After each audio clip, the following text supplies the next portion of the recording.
Please rise.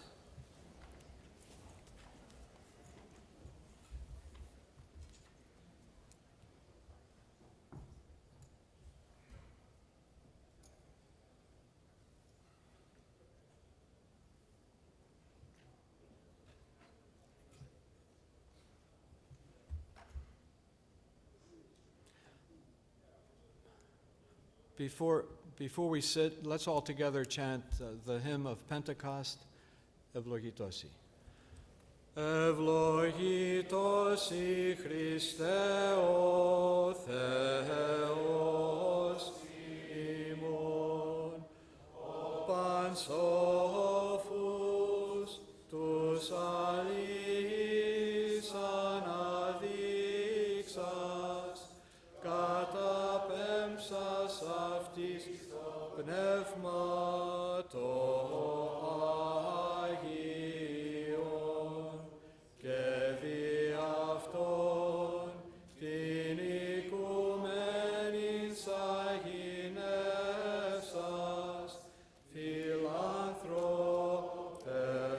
δόξασι. Please be seated.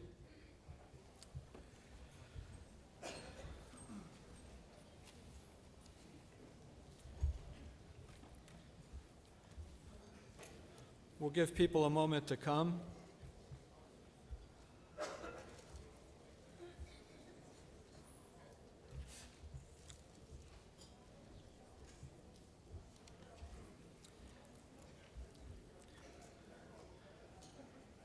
As people are taking their seats, we're going to do a little bit of explanation of what's about to happen this morning and later on today. I'd like to know, people sitting at the tables, consider yourselves small breakout groups. Every table, you're not going to move, but your table is going to be a breakout group. I believe and I'll assume that you all know what that means. So how many of you, by sign of raising your hands, how many of you know each other at the tables? Let's see your hands.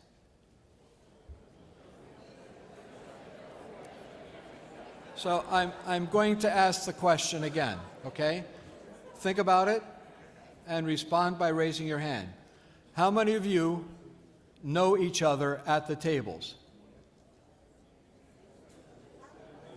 Thank you. Okay. What we're going to do is I'm going to give you about 1 minute. Father Costa tends to be a little out there. I'm going to give each of you 1 minute to introduce yourselves, go around the table, introduce yourselves, your name, which parish you are from, and what saint you like.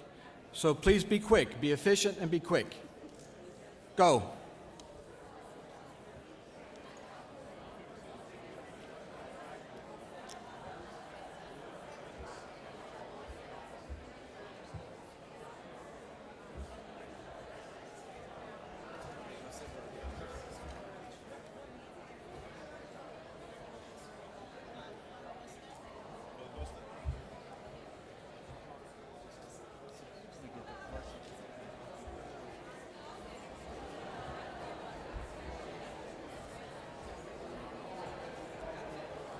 Yeah.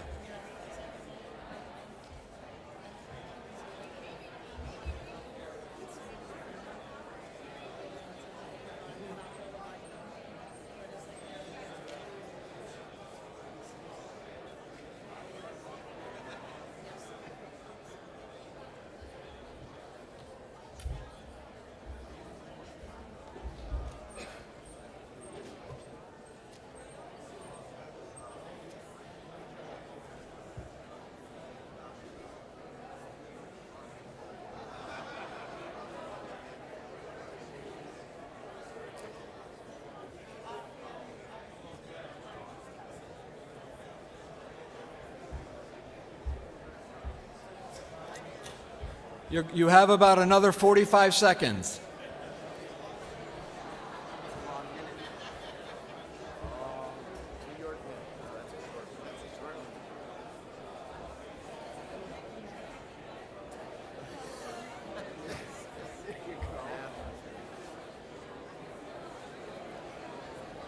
It's like saying goodbye at coffee hour or any other event.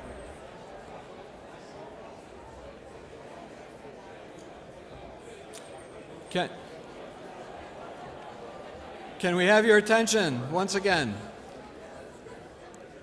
If you have not completed going around the table, then please do so at some point. Can we have your attention? I'll ask the question again. How many of you at the tables have met each other? Please show by raising of hands. That makes me feel much, much better. Thank you. Our forum today is on stress and resilience, and my confession is that I am stressed. What will happen is we have four on the panel of people that are, I think, just wonderful human beings, faithful Christians, and expertise in certain areas. And they're each are going to be coming up and giving an 8 or 9 minute talk, and then we're going to give you opportunity for discussion and hopefully the opportunity to process. That's why I wanted you all to meet each other. So share your thoughts and your concerns and allow what you're going to hear to sink in. Once that happens, we're going to give you just a brief moment to do that. The next speaker will come up, and then the next, you'll process, have time to talk, the next speaker, and so forth. I am going to do an opening in another minute, but before I do that, we have two additional facilitators. One is Father Reverend Dr. Alex Gusettis from Lancaster, Pennsylvania, and Carrie Pappas, who's a presbytera, a graduate of our Holy School of Theology, a licensed family and marriage counselor, and has created a ministry to the married couples of Holy Cross School of Theology, and really doing wonderful work with our seminarian couples and clergy, and we need a half a dozen more people like her. So, once we've done the program, we're going to have an opportunity for the four panelists to field your questions. I have to state that we're not here to solve ecclesiastical issues, to research or relook at dogmatic theology. That's not our purpose. Our purpose here is to talk about ministry. How do we minister to our fellow Orthodox Christians? How does a priest minister to situations in his parish? How do you minister to each other within your own local family and your fellow parishioners? So we're trying to open up the heart to hopefully some new thoughts and considerations, inform the mind so that you're given some tools. So we're not just going to address issues, but we're going to give you some tools to go back with. And that's why we want you to process at the small table. Share with each other what you're doing in your parish that works, or a concern that you have in your parish. When we're done with that, we'll open up to the forum, and each of you will come up to the microphones and ask a question. We're going to ask you to be brief, concise, 1-minute question. Do not relate a story, but ask your thought-provoking question to the panelists and to whomever else is up here. I'm going to open up, and then I'm going to ask Carrie Pappas to introduce the panel one at a time. I'm Father Costas. I guess my actual job is director of St. Basil Academy, which celebrated its 70 years of operation. Well, thank you. St. Basil Academy is a family. It's interesting because in a couple of hours, one of our young people is going to share her story with the ladies Philopticos next door. It's a family because it's the church in operation. So what we do is we have a beautiful campus. Children come to us because their families are distressed, going through bad divorce, living in poverty, deceased, chemically addicted, ill. Some of them have a combination of all of the above. Perhaps a parent is incarcerated. Whatever it is, a priest will call me and say, Father Costa, we have a situation. We interview the child. If we know we can help the child, they come to us. They stay with us as long as necessary. What's that mean? If they're in 3rd grade and the family, we work with the parent or guardian, isn't able to take the child back, they can stay with us through high school and beyond. So what happens if they're college-bound, we help them get into college. So most of our children do go to college. The ones who have academic issues go through educational programs in the lower school, and we've got youngsters who, one's an electrician married in the church at St. Basil, hoping to have a family, married to a wonderful college graduate and doing very, very well. So that's what we do. But the children find a safe haven, very important. And when they come to us, you can see in their affect that it's like a stone. I don't know if you've ever experienced that. You look into a person and you can't see anything beyond tovlema, that blank stare. And after just literally a few days, it used to take us 3 to 6 months. After a few days and a couple of weeks, you see their whole body language changes. And they're just much more in tune to themselves and each other. For the first time, they've got structure.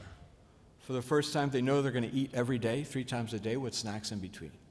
For the first time, they know someone's going to make sure they get up, get ready for school, and go to school. For the first time, they know someone's going to pick them up and bring them home and make sure they do their homework. And they might rebel against us, but you know what? They fall in line because we've been around so long that the other children are the coaches and they embrace the new ones, and it really works incredibly well. So if you know of any children that need St. Basil, let me know and give us a call. Incredible work. We do church services Monday through Friday from 5:30 to 6. Sunday morning is Divine Liturgy at 9:30. And the children, the boys serve in the altar, the girls sing when they're moved to do so. Pre-adolescence is a tough age, but for the most part, they all know the services. And on Sunday mornings, we have a small community of people that come. What does that mean? We have some families that come. It's interesting because 2 of our families have autistic children. And we're embracing and caring and nurturing, and they're fine.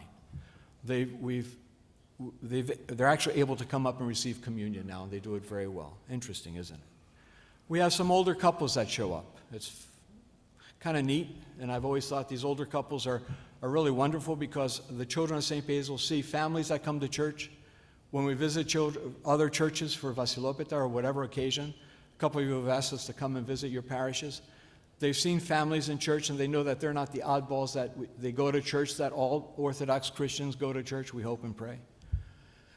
And these older couples are there, and I've always thought for these past 16 years, what wonderful role models that we've got the old-timers, and they're in church, and they have been their entire lives. And I think wonderful, wonderful role models. I need our children to see that, yeah, you are an Orthodox Christian for life. So the holidays come, Pascha comes. We have Mother's Day. We give little things to the mothers. We have Father's Day. I give out things to the fathers, and I found a pen and gave to the fathers, God loves you, and it went. So we had our normal crowd, normal people are there. And then Monday after Father's Day, I got a call around 11:30 in the morning. And it was the son of one of my parishioners. And he says, Father Costa, I don't know if you knew, but my dad had been estranged from his children. I knew something was going on. He was an alcoholic, and he suffered with depression.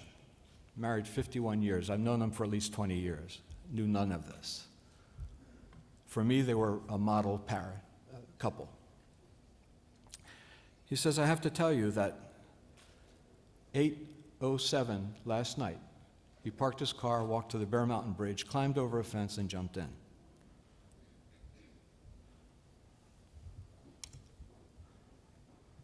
I'm still not right. I knew this couple for 20 years. We're a safe haven for children. We're a place where children will let go of the angst of their lives and they thrive. And I had a couple that was right in front of me coming to church on a regular basis. If they had a trip to make, they would let us know. We're going to not be here next Sunday. Started baking Prospero 2 years ago. Had been retired, 84 years old. When I called the wife, she said, I kept the secret well. I said, that must have been daunting. She says, you don't know how hard it was. My colleagues at work never knew. No one never knew. Is it cultural? It's certainly not religious. Our church doesn't preach secret shame. For me, it's the work of the evil one. But she struggled her entire life with this situation. She would go to visit her children by herself. They lived in other places. And I thought that was strange, but couples are couples. After 50 plus years of marriage, you think they need a break from each other. How many of us have those situations? I remember when I first went to the Archdiocese in 1974, a year later, a youngster from New Rochelle had committed suicide. No matter, and I know this, I'm a logical person, I know that no matter what we do, no matter how welcoming we are and how safe and secure we try to make our communities and our families, things will happen. People are people and they're their own unique beings, and I know that. But gosh, all someone had to say is, can we talk? No, I'm a pretty open person. The children feel safe. Are they not children also? But not safe enough. They kept the secret, and it killed him. Perhaps something else could have changed. So, how do we minister to the family? Open embrace. I call 2 or 3 times a week. She's living with a daughter in another state, and she feels lighter. I can say that. I honestly can say that. She says it was a dark spot. It is a dark spot. And I said, tremendous dark spot. And she says, oh, it really is. I hope and pray that God, when he sees these opportunities or these situations, that he offers one of you and one of us the ability to listen, to embrace, to share, and to try and seek help. So what we have here is someone who's going to speak to the body and soul and the heart, someone who's going to speak to the community and what we have, someone who's going to offer suggestions as to where to go, and someone who's going to speak about parish life and what we can do. I'm very excited to be a part of this.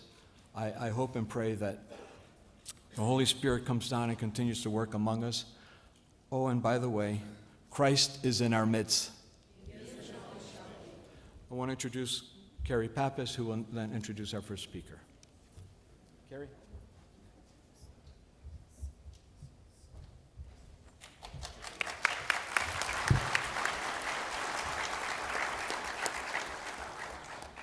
We are very excited about our panel of speakers this morning. They're each going to be bringing something different to the table in this conversation about stress and resilience in the family, and hopefully begin to open up this discussion so that we can begin to be the dwelling place of Christ in our parishes and live in a dialogue of love with one another and minister to one another. Our first speaker is Dr. Trent Orfanos, who comes to us from St. Constantine and Helen Cathedral in Maryville, Indiana. He lives in Crown Point, Indiana. He's been married for 36 years to Beth. They have 4 daughters and 3 grandchildren. Dr. Orfanos is board certified in internal medicine, cardiology, and integrative holistic medicine. He practices interventional cardiology in a private practice, and he also teaches at the Indiana University School of Medicine. He has a strong conviction about the connection between spiritual and physical health, and that's what we're going to hear about right now.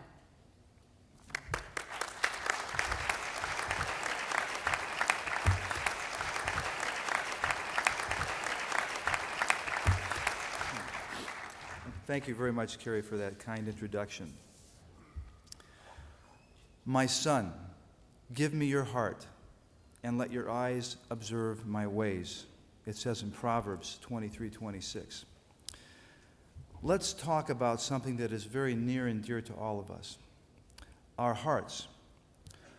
But first, if I told you that high cholesterol and smoking was bad for your health, I'm sure you'd all agree. But what if I told you that job-related stress was every bit as bad for you as smoking and high cholesterol? Would that give you pause?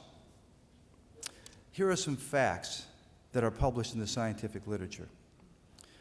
At least 80% of office doctor visits are stress-related. Did you know that 1/3 of Americans live with extreme stress, and that nearly 50% of Americans say they lie awake at night regularly because of stress? Another recent article has confirmed that stress increases your risks for heart attacks, depression, and cancer. I'm going to talk to you about one aspect of dealing with stress: our hearts. So what is the heart? It's mechanical. It's also neurological. It's energetic, and it's biochemical. We often think of the heart as a mechanical pump, simply there to circulate the blood throughout the body. It's almost like a dumb terminal responding to signals from the rest of the body and not really doing much on its own.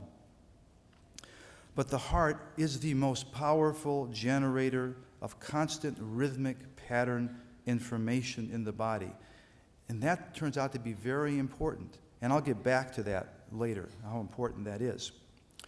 It's also neurological. The heart has its own nervous system. It's been dubbed the heart brain. There's a whole scientific field surrounding this called neurocardiology.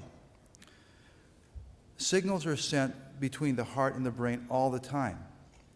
And in the parasympathetic part of the nervous system, that's one part of the nervous system, 80% of the signals that go between the heart and the brain go from the heart to the brain.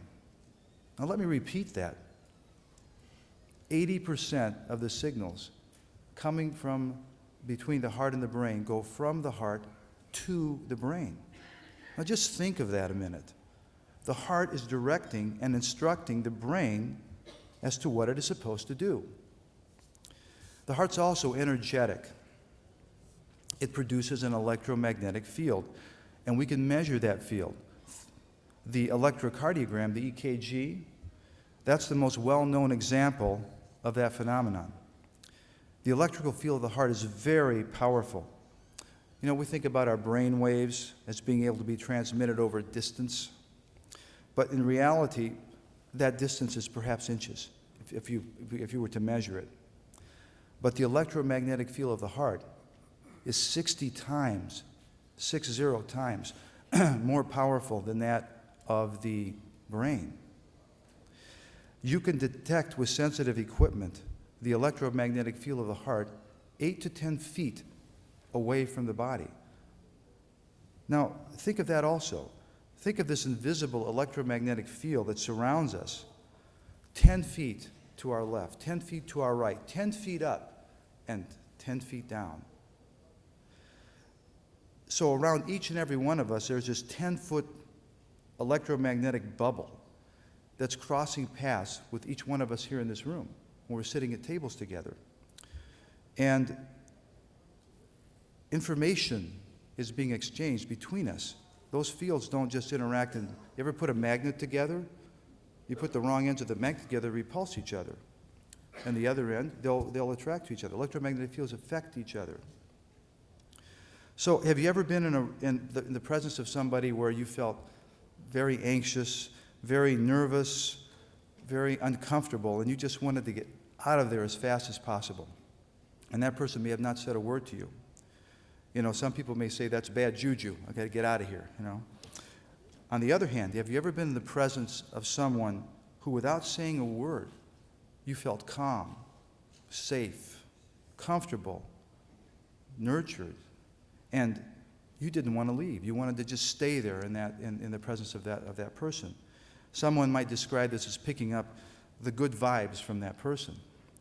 Well, this is part of that unseen information that is transmitted between us, sometimes unknowingly. Our hearts are also biochemical. They secrete certain chemicals, and they secrete chemicals that are called hormones. And the heart is part of the endocrine system also. Very complex organ. So the endocrine system is a system of glands in our body that secrete chemicals that communicate with distant parts of our body, like our pancreas secretes insulin, and it makes our blood sugars go up and down everywhere. Well, the heart also secretes hormone. I'm going to tell you about one hormone. This hormone is called oxytocin. Some of you may have heard of it, especially mothers who've had babies, because this hormone is put in a bag and infused into moms who aren't progressing in labor. So it makes their uteruses contract so that they can deliver their baby if they're not doing it naturally. So as you might imagine, labor is painful and hard work, and they don't call it labor for nothing. But what happens to the mother after this painful, suffering experience of going through labor? Now, it's very common if something gives you great pain, you are repulsed by what causes the pain, and you do everything to avoid it. This is a natural tendency. If something hurts you, you don't go back to the thing that's causing you suffering. But what happens to the mother after the child is delivered and the pain is gone? Well, she quickly forgets the anguish for her joy of the new child that is born into the world. And that's a quote from John 16:21. She's flooded not with aversion, but with intense bonding and love for the new child. She falls deeply in love with her baby. The amazing thing is that the hormone oxytocin, remember, she's flooded with this hormone at this particular time. The hormone oxytocin creates intense feelings of bonding and love that seals that union between mother and child and overwhelms that natural tendency to avoid the thing that caused us pain. And the heart is second only to the brain in the production of this hormone of bonding and love called oxytocin. Now back to the question, what can we do about stress in our lives, especially job-related stress? Do we quit? Do we retire? Do we find another job? Do we move away? But there is a more excellent way. We can train our hearts to treat and even reverse the ill effects of stress. Now remember, earlier I said that the heart is mechanical and generates a powerful rhythmic force in the body. We can train the heart to beat in a more healthy rhythmic fashion, and this technique is called heart math. I can explain it a bit more during the question and answer period when I have more time. But when using this technique, scientists have found that by activating a positive emotion, this is important, a positive emotion, we can train the heart to beat in a more rhythmic fashion, and that creates body-wide health benefits. And the positive emotions that are among the most powerfully effective are gratitude, appreciation, and love. Now, this electromagnetic rhythmic activity of the heart can be measured with a small device that's the size of an iPod. I'm holding it up right now here in my hand. This measures something called heart rate variability. I know it's a technical term, but the idea is the heart rate varies from beat to beat. It's not perfectly regular. And that can be, you can train your heart to beat in a more healthy rhythmic fashion. And the healthier that rhythmic fashion is, the healthier your body is. It correlates directly with that. And there are many measurable benefits that have been studied. Depression improves. Anxiety lessens. Blood pressure falls. Excessive weight is lost. Blood sugars come down. Cholesterol comes down. Stress hormones go down. Anti-stress hormones go up, including the love and bonding hormone oxytocin, which rises in this exercise. But also executive function improves. What's executive function? That's our ability to handle complex tasks, to multitask, to run businesses, to run our homes, to do many things at once. Cognitive function improves, which means we're smarter. We do better on tests. We make better decisions. We make less mistakes. We have better insight and intuition, which surprisingly can be measured in scientific studies. And we even get better looking. No, I'm just seeing if you're listening. And when heart math is used in the workplace, job-related stress measurably goes down. People are happier in their jobs. They do better work. They're more productive. They make less mistakes, and they stay in the jobs that they're in. Now, the message I want to leave you with is this. This marvelous biology with which we are divinely fashioned thrives on love and thanksgiving. God is the source of love, and God is love. And to God, all thanksgiving is due. So, we can actually say that the latest advances in scientific evidence concerning the heart and around the heart tell us that we are hardwired to know God. Thank you very much.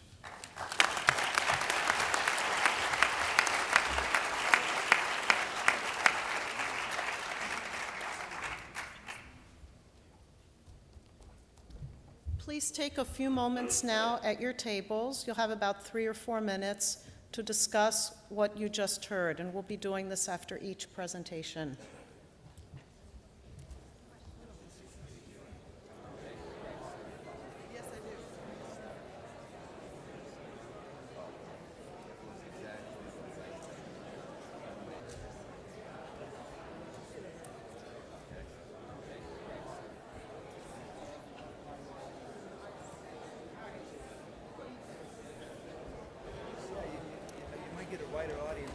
We're teasing you a little bit by asking you to have this very brief conversation, and I'm sure that all of you would want to continue it, but this is part of our strategy. We'll tease you and then at the end give you an opportunity to ask questions and to have more discussion. Our next speaker is Dr. Georgette Constantino. She comes to us from Akron, Ohio. She is the Administrative Director of the Division of Pediatric Psychology and Psychiatry at the Akron Children's Hospital.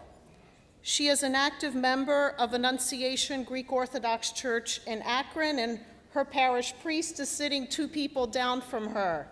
And this is a beautiful model for our churches. Georgette serves as a regular informal consultant to Father Jerry when he's dealing with pastoral issues that have to do with mental health. What a gift it would be for all of our parishes to have a faithful mental health practitioner in the community who is willing to partner with the priest and support him in his ministry. So Georgette, with no further words, please come forward and thank you.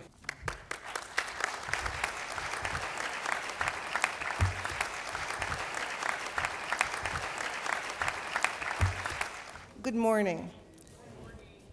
There are 4 things that I'm going to try to do in a brief 10 minutes, so please pray for me. First slide, please.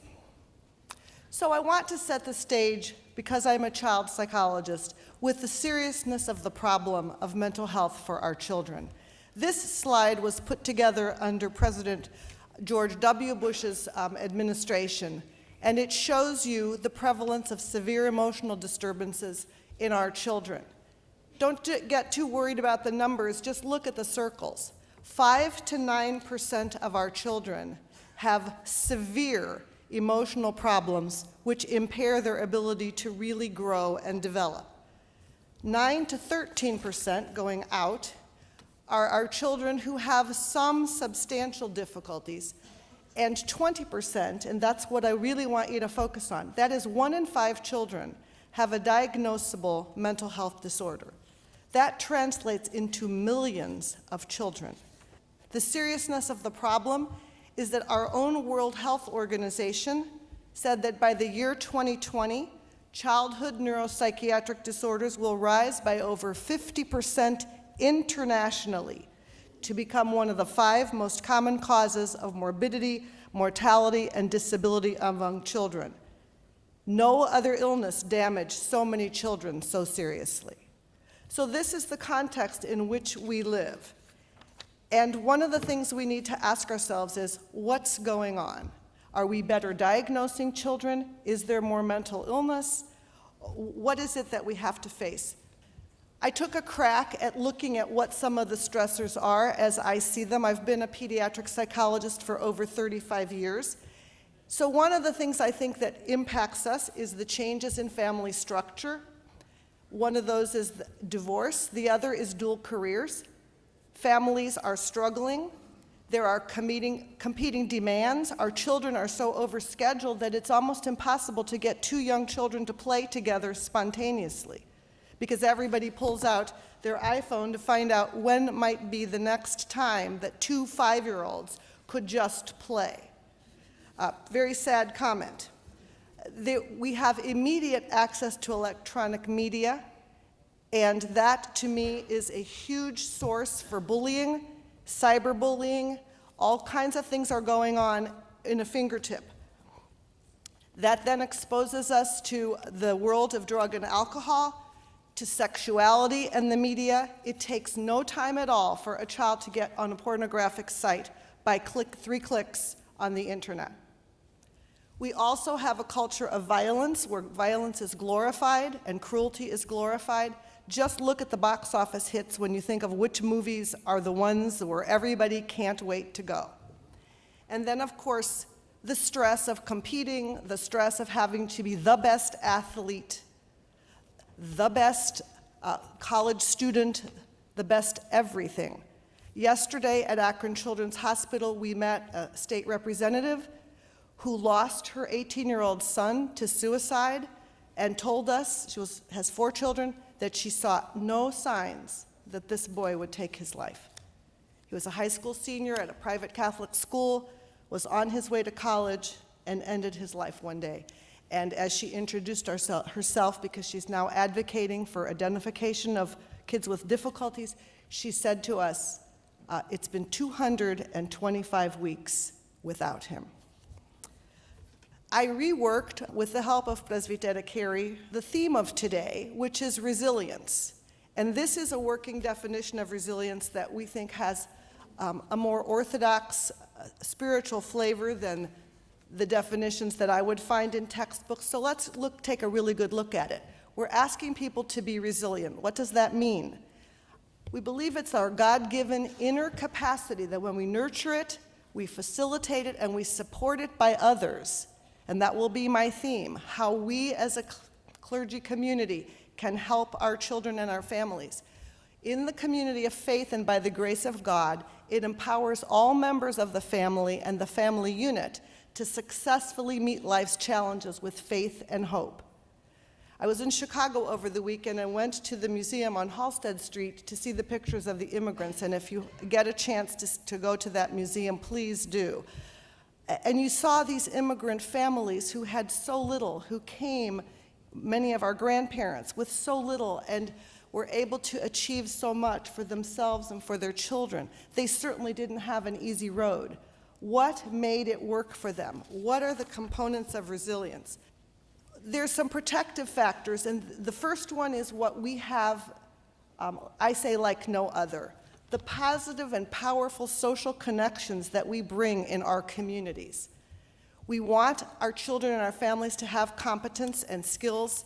We set high standards, but we give to others, and I'm going to talk about that again in terms of contribution. And because of our faith in God, we have optimism and hope. Every Pascha ends with the resurrection and gives us that spiritual renewal, which is just who we are and how we believe. A pediatrician, Dr. Kenneth Ginsburg, who actually works at CHOPS here in Philadelphia, Children's Hospital of Philadelphia, put together a book called Building Resilience, and he had 7 building blocks of resilient children. And they're up here for you. We're not going to, in 10 minutes, go through all of them, but I'm going to kind of sail through a couple and stay with contribution. Giving our children the sense of competence, confidence. Confidence means that they feel good about their skills and their abilities. They're connected. They have a sense of character and morals. They are able to contribute, they're able to cope, and they feel that their lives are in some control. So I'm going to just take a few of these because I think it's important for me to leave you with hope and not with despair. So Ginsburg says, and I think we could find this in a biblical passage as well, worded somewhat differently, what is the greatest gift we can give to our children? It's that we are role models for them of a balanced life, that we show them that when life gives us challenges, we take the steps needed to get back on track. That means, going back to your opening talk, asking for help when we need it, not being ashamed to step up and say, I'm having a problem here. Could you guide me? And I know Dr. Stavros will help us to talk about resources. We know that our children live up or down to the expectations that we set for them. The higher we set them, the higher they'll go, within their God-given limits. What do our children need? They need adults who believe in them unconditionally. Again, you talked about the mother-infant bond. Everyone in this room knows that we would give our lives for our children without an eye blink. That unconditional love, that same unconditional love that we received from Christ, that we have from God, that gives us the ability to be compassionate, generous, and creative. I've been at Akron Children's for 35 years now, and I can tell you that the children that we see don't have hope, don't see a future, don't see themselves as rich, and it's our job to help them get back to that richness. So we have to show them by our own actions, because as you know, our role modeling is more important than anything that we say. So we believe in ourselves, we believe in our children, we give them that unconditional faith. We also need to help them with the big C that is contribution. And this to me is probably the most important thing that I can tell you. I took care of a young girl once who was a dancer in a family of dancers. She had injured herself because she had overworked her legs and could no longer dance, and didn't feel competent, didn't feel confident, didn't feel connected to her family, and she was shoplifting. I received her as a patient because she was stealing clothes from the local stores. And I said, I knew that she was in trouble with the courts, and I said, I don't want you raking leaves in some lawn as your way of doing penance for what you've done. She glared at me and she said, well, what is it you want me to do? I said, I want you to give back. I want you to go to a nursing home, and I want you to go there every week, and I'm going to call your parole officer, and that's going to be your assignment. And she glared at me some more. And who do you think was the most successful and happy young girl? Because she connected, she was loved. The people in that nursing home were so eager to see a young, bright 16-year-old walk in that door, and she was able to start to feel good about herself again.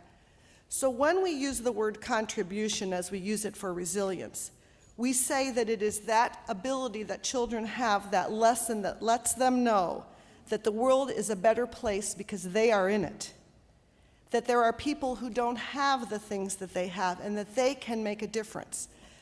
Many of our youth ministries, many of the activities that we do in our churches are uniquely set up to tell our children how to contribute in, how to matter, how to make a difference in the lives of others. And when they do that, all the other building blocks fall into place because they know that they are here for a reason. They know that they are here, as I say, who is the best role model for them? It goes without saying that the very best role model for our children to follow isn't even their parents. It's Jesus Christ and the things that he did and showed to us. And so I believe that the Orthodox faith is uniquely positioned to give our children the resilience factors that they need in order to grow and thrive. I could obviously go on for hours, and I'm not going to because I don't want the Charlie Chaplin cane to come out and pull me away, but I'm happy to tell you more of this as we spend time together in the Q&A. Thank you.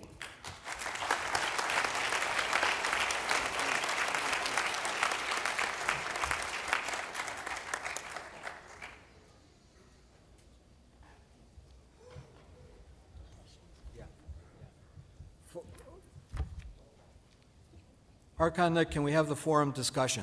The discussion, next slide. Okay, the same pattern. We've got 3 thoughts for you for discussion. From your particular vantage point, what do you believe are the greatest stressors facing the children and families in your parish? What concrete steps can your parish community do to help children and families develop resilience in dealing with these stressors? And what do you believe are the unique aspects of our Orthodox faith that promote resilience?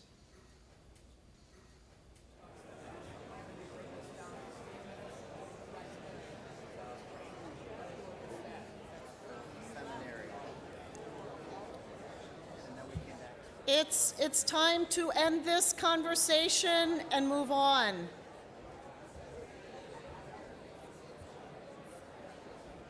We're very encouraged by the conversations that are going on at the table, and you may be a little bit frustrated that you don't have enough time right now to go into things in more depth. But this is where, at the end, after we hear from all 4 of our speakers, we will have more of an opportunity to ask questions and to have a greater dialogue with one another as a large group. So stay with us, bear with us, please. Our next speaker is Dr. George Stavros, who may be known to many of you. He is a graduate of Holy Cross Greek Orthodox School of Theology back in the late 80s, early 90s. And following seminary, he went on to Boston University to receive a PhD in pastoral psychology. He is now the executive director of the Danielson Institute at Boston University. They do some collaborative work with our seminary. George is an incredible resource in the Boston area for many people. His teaching and research interests are in psychotherapy, religion, and spirituality in clinical practice. He is an active member at St. Gregory Greek Orthodox Church in Mansfield, Massachusetts. And he and his wife Thespina are the parents of 4 daughters. So that's a family that needs to have some resilience.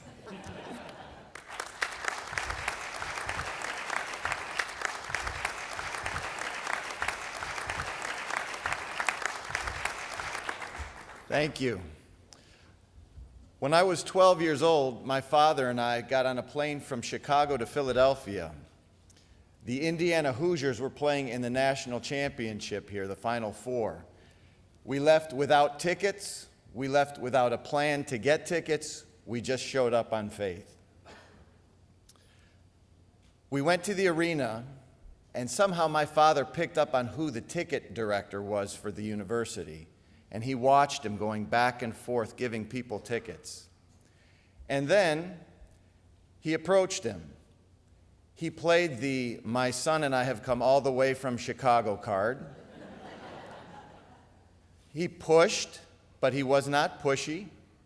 And we eventually got 2 tickets. And we watched Indiana finish their undefeated season and defeat Michigan in that game.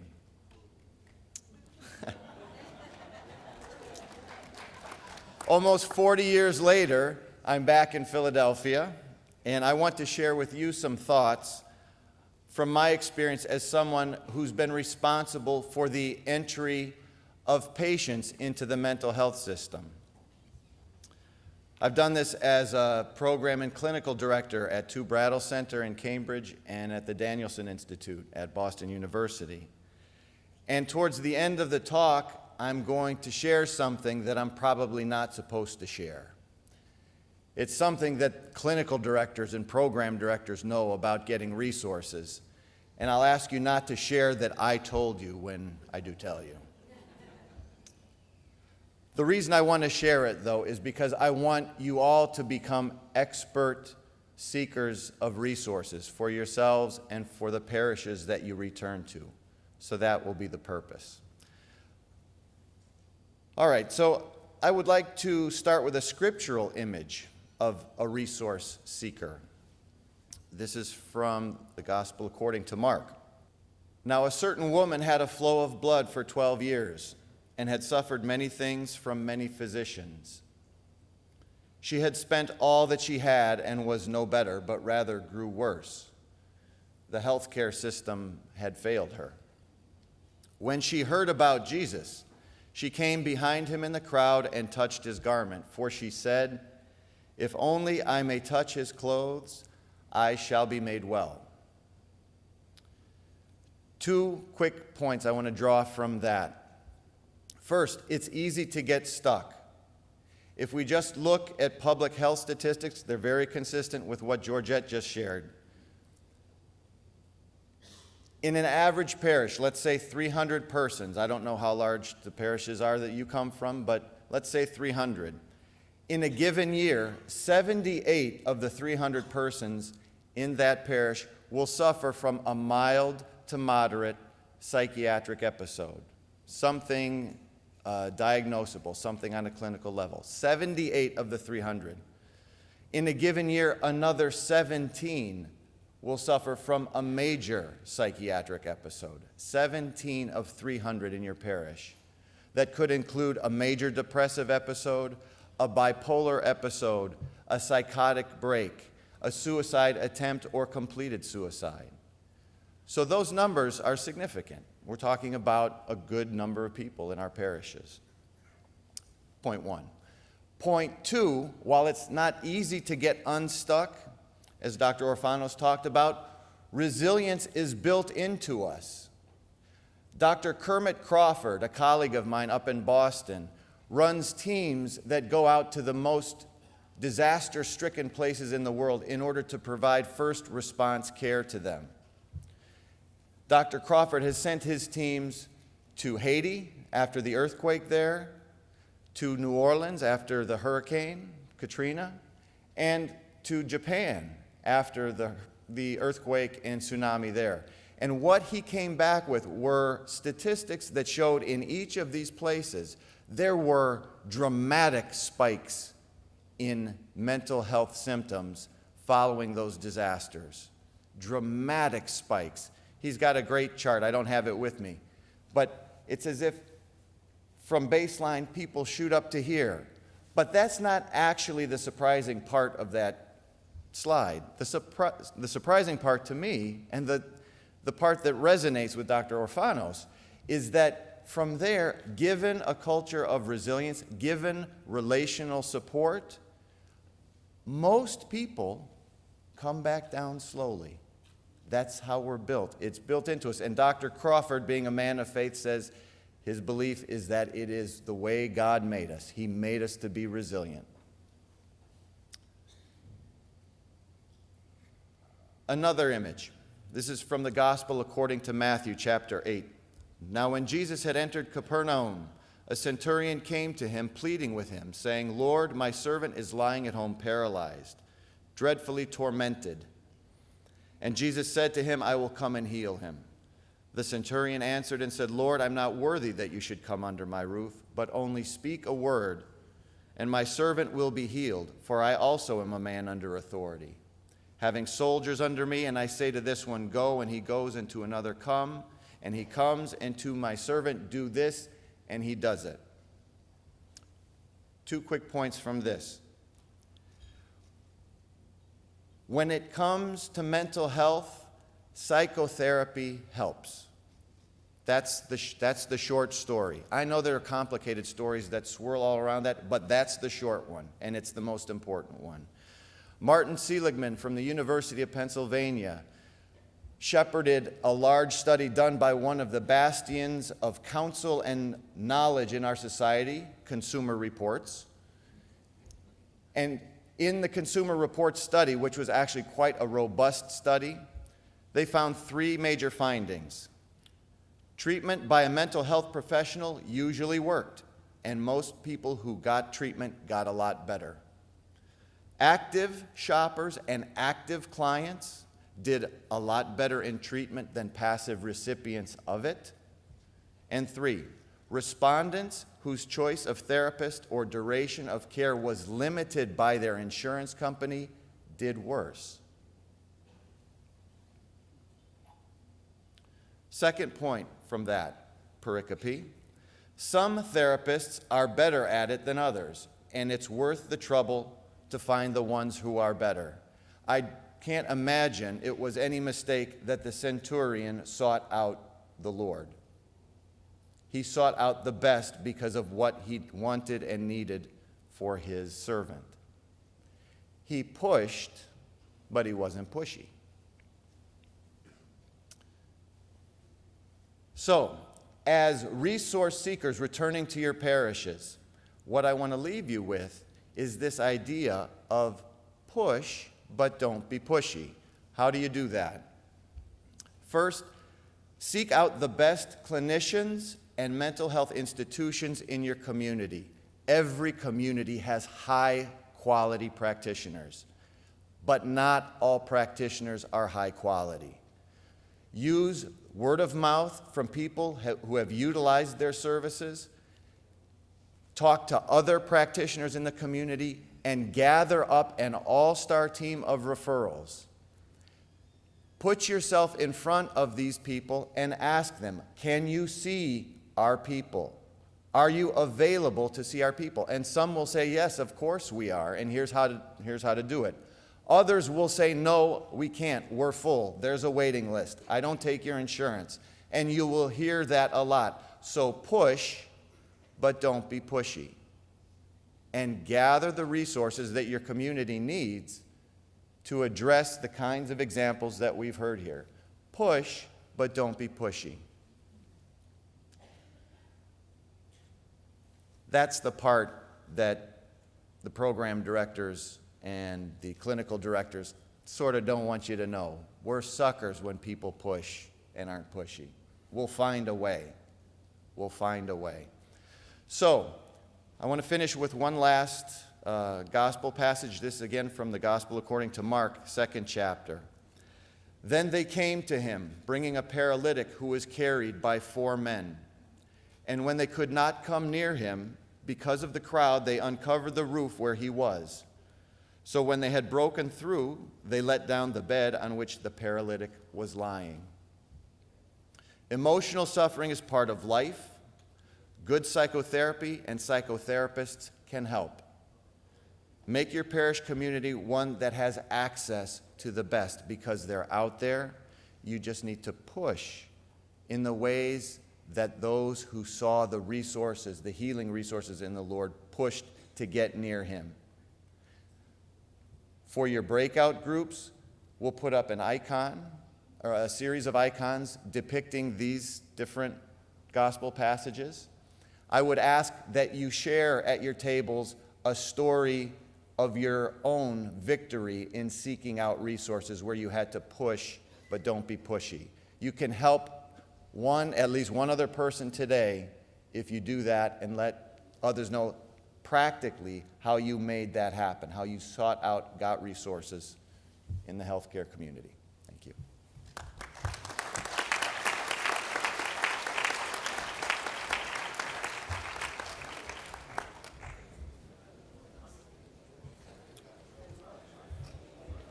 One of the reasons we're going through this process is to allow each of you to build community among yourselves.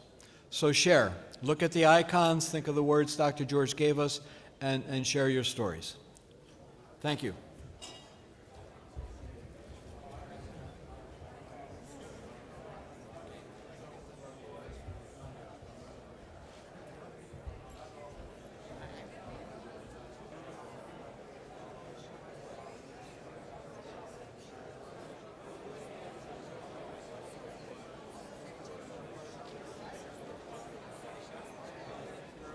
Okay, it's time for our last speaker.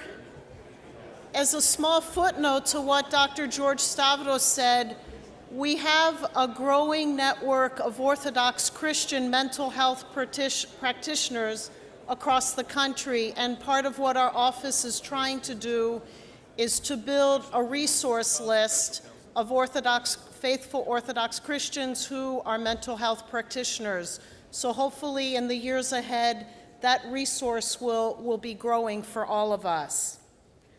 Our final presenter is Father Jerry Hall. He has had a long-standing ministry at the Annunciation Greek Orthodox Church in Akron, Ohio, He has been there for 26 years. He sees his parish as a parish family. He understands the need for our parish families to help the families in the parish to build resilience. And he has built some beautiful ministries, family ministries in his community. He's been married to Helene for 35 years. As George has four daughters, Father Jerry has 4 sons, a different kind of resilience in his family. Prior to attending Hellenic, he was a pharmacy student at Ohio Northern University. He has done some further training as a priest at the Antiochian House of Studies and has a certificate of marriage and family pastoral counseling. And he actually was very instrumental in establishing an Orthodox marriage encounter back in 1990, and he and his wife Helene have held many marriage encounters over the years for Orthodox couples. Thank you, Father Jerry.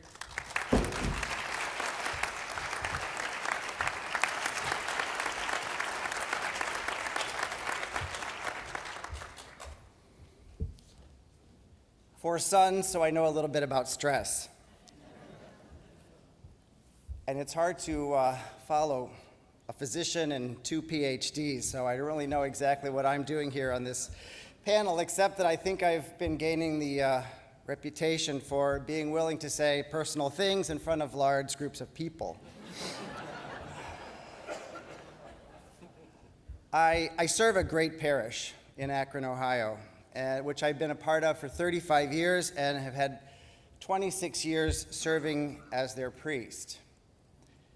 But I ask all of us to think about who we are. Who makes up my parish? Who makes up your parish? And the Lord really sort of explained that in his parable of the banquet when he says, "We are the blind, we are the lame, the lepers, the sick, those in need of healing, those from the byways and the side streets. Those are the people who are invited to this heavenly banquet." And that's who the Lord invites into his kingdom, because all of us are broken and all of us need healing. And it's in that experience of the heavenly banquet of the kingdom that we are healed, and ultimately, that's what our salvation is all about. A healing, a restoration of our wholeness as human beings by our union with God. And although that healing takes place in its fullness in the heavenly experience, the kingdom of heaven, we know, is present with us in our parishes, in our churches. And so we are all in a process of healing. And for this reason, our church sees the parish and the church itself as a spiritual hospital. And often the fathers have called this Christian way of life, they call it the therapeutic path. But we have a problem with denial. And I would suggest to you that much of our stress that we experience as a result of our inability or unwillingness to accept our own brokenness. Is that difficult? Yes. Is it messy? It is. Is it uncomfortable? Many times. But is it absolutely essential? It is our salvation. It is the path. It's our martyrdom. And it's the therapeutic way of an Orthodox Christian life. And really, simply, it's just dealing with the truth about our own broken condition. One of the things that I think was outstanding about the Christians in the first centuries was the way that they cared for one another and for the strangers around them. And they did this because they saw so much more clearly their connection and their interconnection and communion with one another. St. Basil, we know, in the 4th century began hospitals, orphanages, institutions that take care of those who were elderly. The church was caring for those who were most vulnerable. And so we have to ask ourselves a very difficult question. Is there something extraordinary still about the way that we care for each other, about the way that we care for those who are in need of this therapeutic way? Or are we shocked to find out that the church as a hospital is filled with patients who are in need of healing. But if we understand and accept this role of the church and locally our parishes, then it is no surprise to us or uncomfortable reality, but rather a breath of fresh air where we can truly be ourselves. So don't get me wrong, this does not mean that we have a license in our brokenness to behave in a way that is destructive or hurtful to others. On that therapeutic path, we are seeking healing, receiving the spiritual medicines, meaning we're facing the effects of our brokenness and our passions by sharing them openly with our priests, with our spiritual fathers and mothers, and striving for a virtuous and holy way of life. But in that process, we must be the best champions that we can be for the success of our brothers and sisters in Christ next to us, not in competition with them, but knowing that in their healing and their health, we become whole and healthier as a body of Christ. Praying for them, encouraging them, opening our hearts to them, and accepting them in their brokenness as they accept us in our brokenness. And judging no one, but being open to everyone, and I mean everyone, no matter how different they may be from us. I have a young woman who was visiting me in my office, and she was lamenting about how her household was not the way that she wanted it to be. She had a list of projects that she wanted to get done so that her home could be this peaceful sanctuary.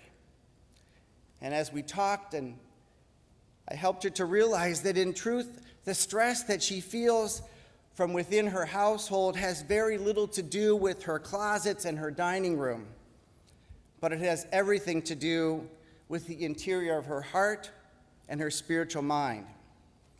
And that's the secret about stress, is that we create so much of it for ourselves. To be sure, there are many other stressors that are external to us, but the choice of how we encounter those stressors is always ours. And then to compound things, some of the things that we've talked about here on this panel already, is sometimes we tell ourselves that this problem or that problem, we can't take that to church, when in fact that's exactly what we need to do. We don't go to the doctor and not tell him our symptoms, but somehow when it comes to the parish and the church, we believe that we can only show up when we have it all together, or we pretend that we do. We have to be honest about ourselves and our struggle and our stress and our challenges in the church, in the parish, and with each other. And it's those qualities of integrity and authenticity about who we are and where we are going and how we're going about getting there in this environment of love and acceptance for one another that is infectious in the best sense of the word. You know, we go to our modern hospitals and we want to get out of there as quickly as possible because there's so many dangerous, resistant bugs that we can be exposed to. But in our spiritual hospital, we want to surround people with this spirit of love and honesty and integrity as they embrace this therapeutic way of life. Last November, I had the opportunity to address 150 of my brother clergy at the National Clergy Retreat. And I took that opportunity and spoke to them honestly and openly about some of the life challenges that I have faced in my ministry. I talked about my weaknesses, about my dark moments, about my feelings of being depleted. And I shared with them the effects of isolating myself in those times, and I shared with them the effect of finally reaching out to my brothers and sisters in Christ, taking hold once again of this therapeutic way, and beginning to face each challenge with its specific difficulties that it brought. But in doing that, I truly learned that in my weakness, Christ is strong. And I learned that because I risked allowing the church to know me and my brokenness. And in doing that, I came to know myself better, realizing my own pride, my own judgments, my own selfish ideologies. And yes, I'm still struggling with many of those things, but hopefully in a more honest and mature way, a little less afraid, and hopefully more authentically. Many people have faced more difficult trials than mine, who were in the room at the retreat. But sharing openly about them gave them the opportunity to talk to each other about their struggles. And we all rediscovered that kind of honesty and authenticity is empowering, because as St. Paul said, in our weakness, Christ is strong. So I'm not going to talk so much today about the tools that the church has. We all know those tools that are at our disposal: the healing sacraments of unction and confession, the divine fire of the Eucharist, the indispensable nature of daily prayer and spiritual direction. I'm here to encourage you and to engage in this therapeutic path, to embrace this concept that our church and locally your parish is a spiritual hospital, a place of rest, a place of renewal, a place of restoration, and ultimately our salvation. And I'm here to remind you that there are literally millions of fellow pilgrims on this journey for whom we can pray, who can pray for us, and whom we can encourage and be those cheerleaders for those who share this journey alongside of us in our communities, to be open and authentic to the people of integrity, and ultimately to be people of the love of Christ. So I'd like to leave you with a quote from Isaac of Syria, who reminds us why this journey that is so precious is also one that is not easily taken, but has a priceless reward. And St. Isaac says, "If God is slow to grant your request and you do not receive what you ask for promptly, do not be grieved, for you are not wiser than God. When this happens to you, it is either because your way of life does not accord with your request, or because the pathways of your heart are at odds with the intention of your prayer. Or it may be because your inner state is too childish by comparison with the magnitude of the thing you ask for. It is not appropriate that great things should fall easily into our hands. Otherwise, God's gift will be held in dishonor, because the ease with which we obtain it. For anything that is obtained is also easily lost, whereas everything which is found with toil is preserved with care." Our church has preserved this therapeutic path to this great gift that is gained with hard work and God's grace. So let us embrace this path together within the church, our spiritual hospital, realizing that our goal is not to be discharged from the hospital, but it is transfiguration and glorification in the Lord's presence. Thank you all.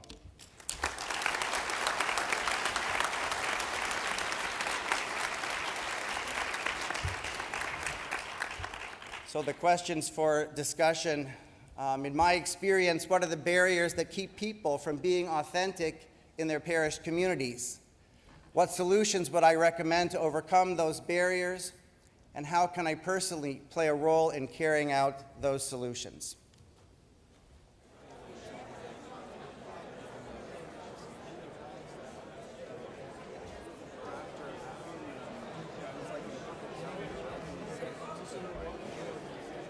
This is a bit of a difficult room to do something like this. So the opportunity will now be for each of you to ask your question. We ask you to keep it limited to 1 minute. Just ask the question. Hopefully you've had the opportunity to share with each other. I have to tell you, I truly believe that this exercise is one allowing for the building of the body of Christ, and that's being done among all of us, okay? So by sharing it, and even though being condensed and only giving you a few minutes to talk, you are opening up to each other and allowing yourselves to express yourselves, to feed each other, and to really, we're building community. His Eminence in the past says, "Gather my people," in past congresses, and that's what's going on here. You're being gathered by the shepherd, okay, which is incredible and fantastic. We have 2 microphones that are stationary. I'm going to ask Father Alex and Carrie Pappas to go into you. Instead of someone walking from that back corner you're going to be there. So anyone and everyone who would like to ask a question, simply stand, let us see you, use the microphone, and we'll try to respond. We have our panelists and yours truly. To the physician who was a cardiologist, Sure. tell us more about the heart math. Tell us more about the heart math. I'll be glad to.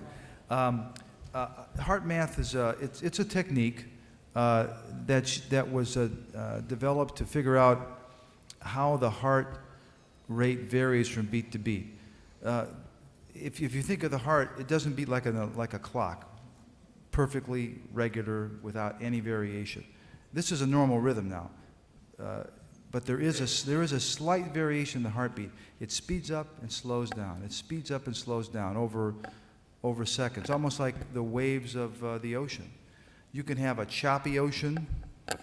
That's called, they labeled it chaos, which is probably a good title. But this is our normal state. We're usually in the state of chaos.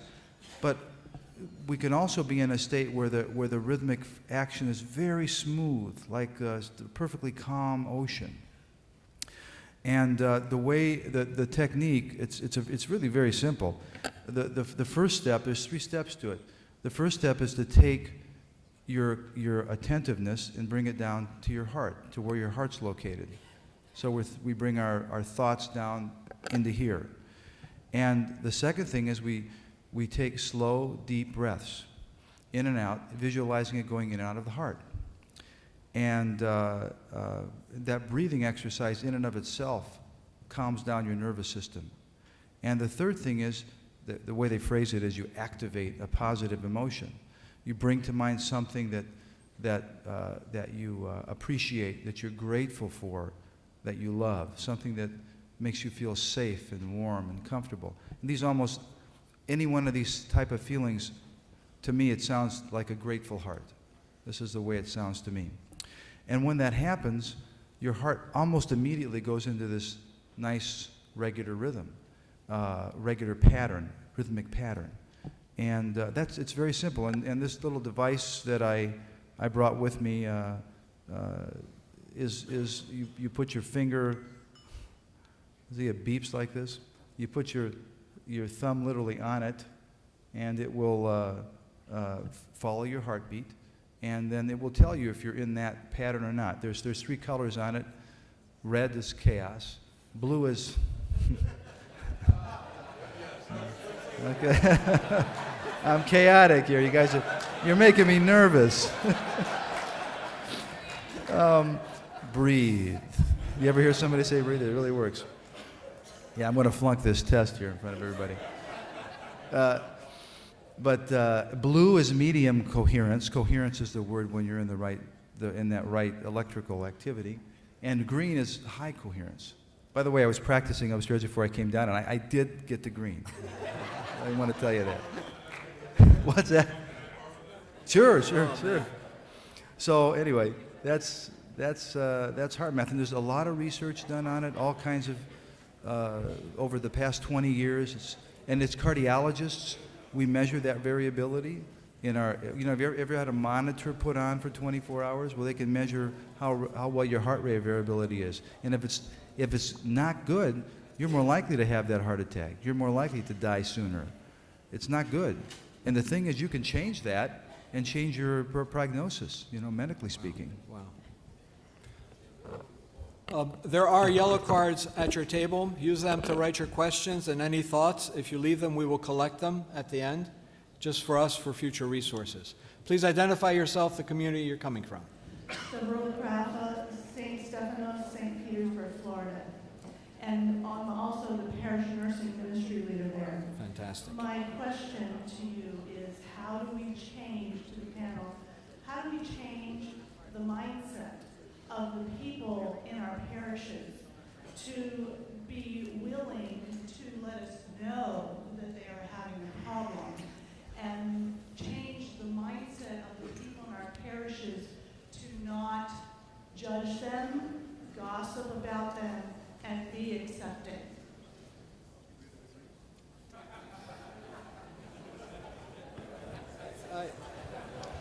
I have to say, just by you coming up, your first name is?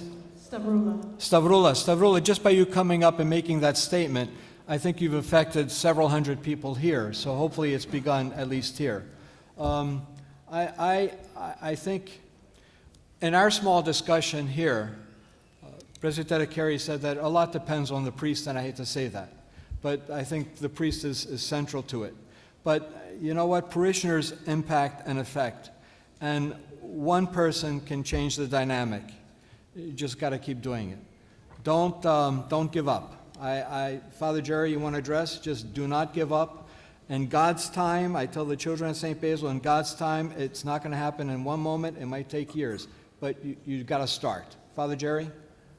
I think one of the things that's been effective for me in my ministry in our parish in Akron is that we've done some of the things similar to what we did here, with just having small groups of people get together and begin to talk and share their stories. And we've done that not necessarily so much in terms of maybe mental health issues, but with some small group study programs where people have gotten together and read books and talked about, what this has meant for them in terms of their spiritual life, and talked about this whole process of theosis that we're all on in seeking our union with God. And sometimes people in a big group are not willing to open up, but they finally sit down and they begin to talk to one another, and people who had never talked about their own spirituality before realized that they had a spiritual life, they had an interior life that they could share with others. And I think once people begin to connect like that, they're much less apt to judge the person next to them. I had another comment about that, which is that I've been a Sunday school teacher for 25 years and have taught the high school class on and off in that time period. And we had a young man in our Sunday school class who actually I knew had been on our psychiatric unit. Now, I'm the only person that knew that in that room because I had to keep his confidence. He was very verbally aggressive and actually was frightening to some of the other Sunday school students. And they didn't want him in class. They actually came up and said, "We don't want him in our Sunday school class. Get him out of here." And at that point I said, I talked to them about Christ not judging. I talked to them about the fact that room, that we were in the house of God, and that everyone was welcome, that I would make sure to keep them safe. That was my commitment to them, that I was not afraid of him, and that we were not going to judge him. And I guess I use that example because I think we have to start with our children, and we have to role model it ourselves. When I give talks about bullying, if we as adults bully one another or gossip about one another, how can we tell our children not to bully? So I think it all comes back to how we act, and I think we have to talk openly about it. And if we are weak and we do fail, we have to say that. I judged that person. I shouldn't have judged them. I'm quick to judge. And keep having that conversation in our own families and then in our church families. Thank you. I think we have someone here. Identify yourself, please. Okay, my name is President Mary Lynn Andrechow, and I'm from Project Mexico St. Innocent Orphanage, Tijuana, Mexico. And, I'm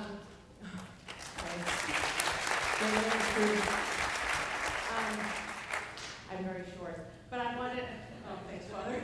That's what friends are for. I want to say one thing, that this gives me such great hope for the church on earth here in the United States. It does my heart good to see that the focus is where it should be, and this is where it is, right here. And I'm very grateful. Thank you to all of you, because I know you're working for probably $1 a minute, and I appreciate it. And the other thing I want to say is contribution. The hundreds of people that come to Project Mexico to build a home for homeless in a week from the United States and Canada, all over the world, they come and stay just for a week and build a home that's the size of probably my bedroom for a family of 5 or whatever, or just come down and stay at the orphanage for a day, for 2 days. They are changed. And they get to know God, they get to know themselves, and they come home on fire. And I really see it, and it's such a great ministry for the Orthodox Church because it's a place people can go to reconnect. And thank you for all you're doing. Thank you, Presidenta. Keep up the good work. I'm Father Fernando Fox from Anaheim, California, and to answer the woman's question about how to go about changing the culture of a parish to one of openness, I just have one example to bring up, and it seems to me that one way is unfortunately for one person to bite the bullet and be the first one. I know of a parish whose son was, there was a couple that had a son that was dealing with severe drug addiction. And of course, you always want to put the nice face on and show that you have a perfect family, so they never felt comfortable mentioning anything. Once they did, and it started to be spread around that yes, she had a child that was dealing with this, I'm sure there were some people that talked badly and thought poor things about the family, and I'm sure it was mostly people that didn't have children themselves. But a beautiful outcome of it was that, lo and behold, there were other families that had children that were dealing with drug addiction, and then they began to talk and they began to support one another.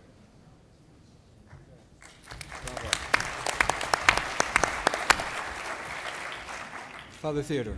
Thank you, Councilor. Thank you, everyone on the panel. It was really, really so helpful to us. Our heart rates are really good right now.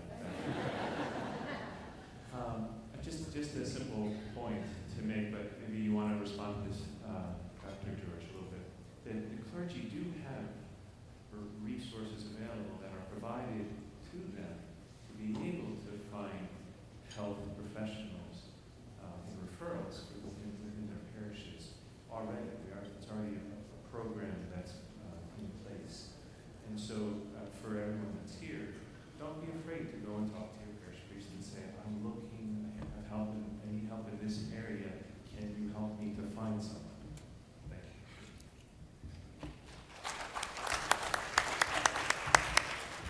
you. If nothing else, hopefully we've opened that door even wider, that the priest is there to help, and we have parishioners that can help. So let's take that step. Please identify yourself. Where are you? Okay, thanks, Carrie. Nick Trevelakis, Holy Trinity St. Nicholas, Staten Island, New York. I think there are two obstacles that we have to get over as ethnic people, and that is the obstacle of sharing. We have to be willing to open up, as Father said, to show our brokenness to people. And if we can get over that, then we have to develop the idea of prayer. Prayer is not just the domain of the priest. All of us should be praying for each other when we find out there is healing that has to take place. And how do we do that? Just by showing our love, the love of Christ to everybody. And to be willing to pray and accept prayer. The sharing part, I think, is the most important. We don't like to talk about our brokenness. Well, people, we have to share. Because if we try to handle it by ourselves, we're not going to be successful. But if we can have a body of Christ praying for us, I'll give you one example. We have become a prayerful community. We had a gentleman who had to have his veins done. And for the first time in the life of the parish, he called me and said, this Sunday, please pray for me at liturgy. Now this is an old timer. They don't do those kind of things. And he looked at his clock about 11:30, figured, oh, Father Nick's praying for me now. He said that he physically felt hands lifting him up in the bed.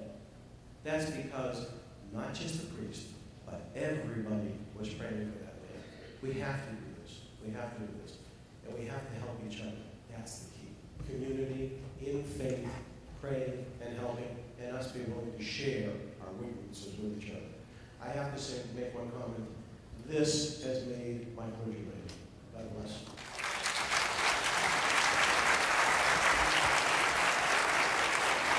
Thank you, Father Nick.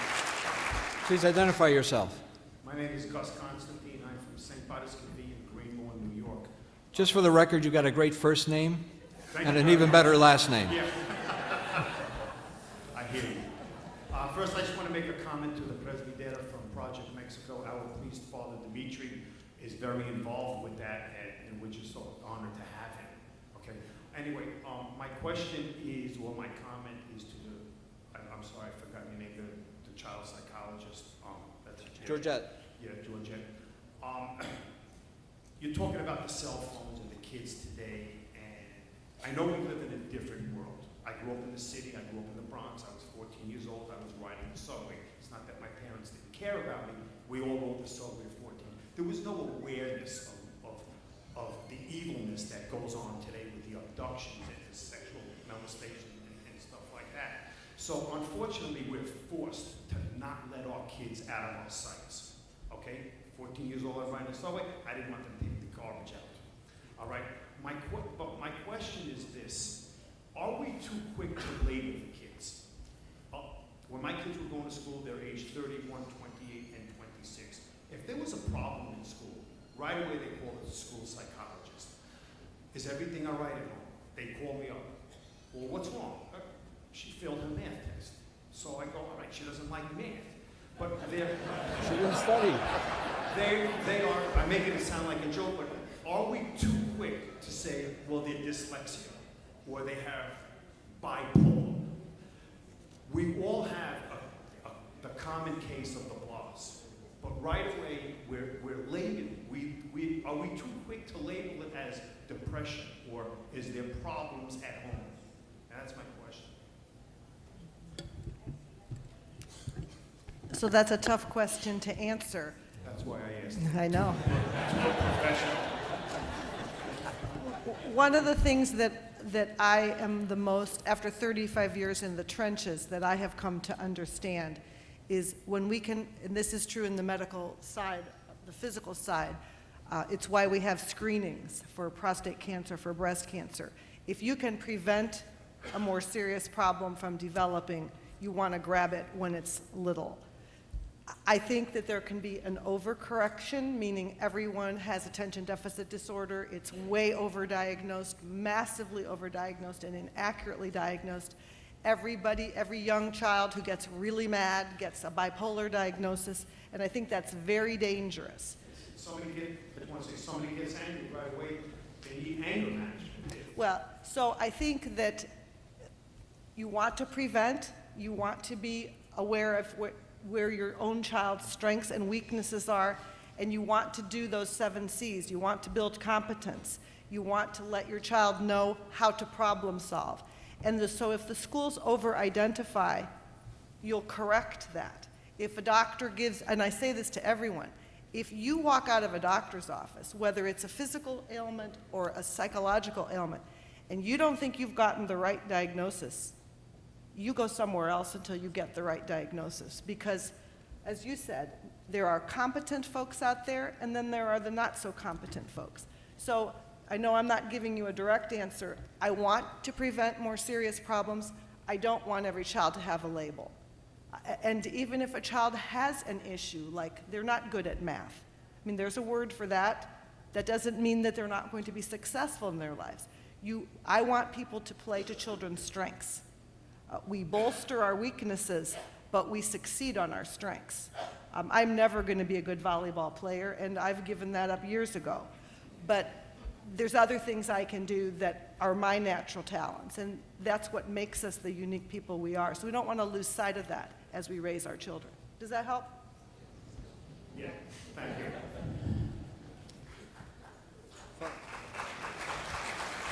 Father Alex, you have someone. Please. Hi, my name is Manuel Economidis. I'm from Bethlehem, Pennsylvania, St. Nicholas Greek Orthodox Cathedral. First, I want to thank the panel. This whole discussion has been very enlightening and really appreciate it. Kind of wrote a little quote to myself, and what was prompting the question is your mention, Dr. Georgette, about the way the lady had lost land hidden is no value, and there are all kinds of connotations to that in the Bible as well. But I think the key thing is to make people aware of this issue and make it transparent, not to keep it in the pocket. So therefore, I guess my question to the panel is, should the parishes make some communication in the monthly bulletin that you put out about this mental health issue? Or will this raise the ire of the entire community, saying, why are they sending us this? And number two, kind of a follow-up, should the parish council or should the parish try to develop an advocate outside of the parish priest that possibly would be someone that could help the organization, that would essentially bring these things to light to the Theotokos, to the Sunday school, to the senior citizens group, to the Greek school, to all the organizations, so that you start developing a conversation within the parish about this issue, which would make people feel a lot less uncomfortable about coming out with it if they have a problem, whether it's to the parish priest, or whether it's to the advocate, whether it's to their buddy George, who might go to the parish priest and say, hey, Manny's got a problem, thus and so. Okay? That's my question to you.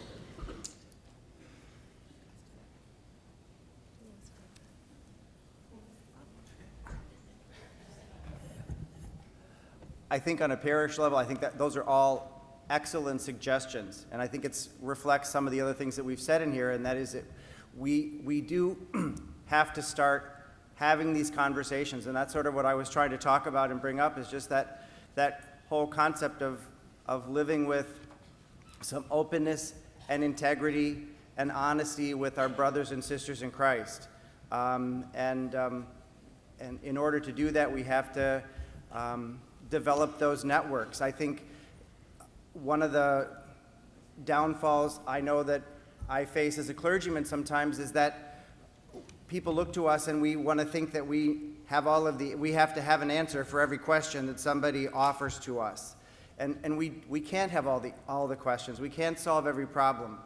So if we can look out and realize that God has given us all of these resources of different people in our parishes that can reach out to others and help, like the relationship that Georgette and I have. There's other individuals in our parish that can do similar things and other kind of things and ways of reaching out and connecting with people and helping them on their journey. It's not just the priest, but he has to be somebody who's willing to allow other people to exercise their gifts as well within the life of the parish. I think Carrie. Father Frank Milanese from All Saints Church in Weirton, West Virginia. A very practical question, not as much for the panel, but maybe for the moderator. I can't write as fast as the slides went by, and I feel I'm very thirsty for what's been said here, and you hit us with a fire hose. How is this material going to be made available to those of us that are delegates so that we can come back and review it? Is there going to be anything published from your presentations? Is the video going to be available? How do I, as a parish priest, take this back to my community? I'll introduce Melissa Tsangranis, who's Associate Director for Center for Family, and the brains behind this all. Hi, thank you all. Great question. What our hope is this is the beginning of a conversation. We're not going to answer all the questions. You guys have cards on the table to let us know what other questions you have, so we, as a Center for Family Care, can see what your needs are. You also have evaluations that'll help us. Our hope is that the video from this will be put up on the website. That's not our hope, that's what we're going to do. Tied with the Slides. Slides, thank you. The slides, so that you could do this at your parish.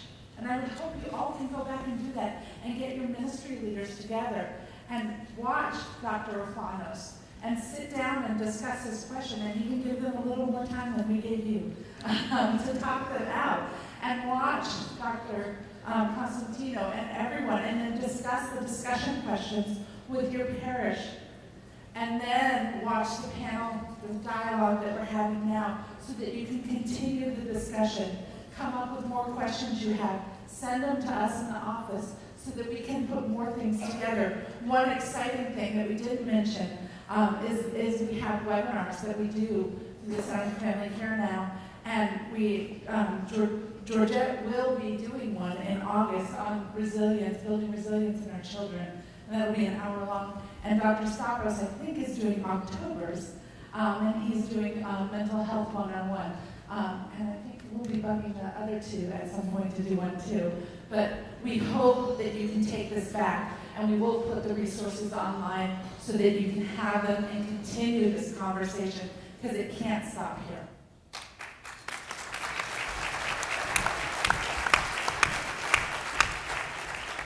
Yes, sir.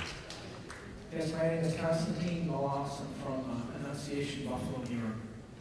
My question, I'm going to look at my scribbled notes because you spoke, Dr. Georgette, a little while ago. But my question is, from a clinical perspective, what role does God play in the treatment of a mental health issue, especially in the case of children or young adults? And let me preface that with, more than likely, most kids at that age, or young adults at that age, are still struggling with the Christian understanding anyway. So how do you find that you integrate that in either your treatment or within treatment others?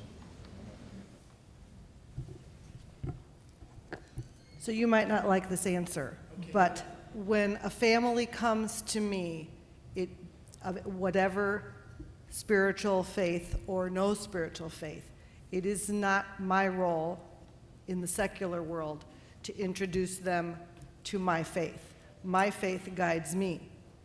If a child has faith, we work really hard to have them use their faith, whatever it is. This is the same issue our hospital chaplains face when they walk into a room.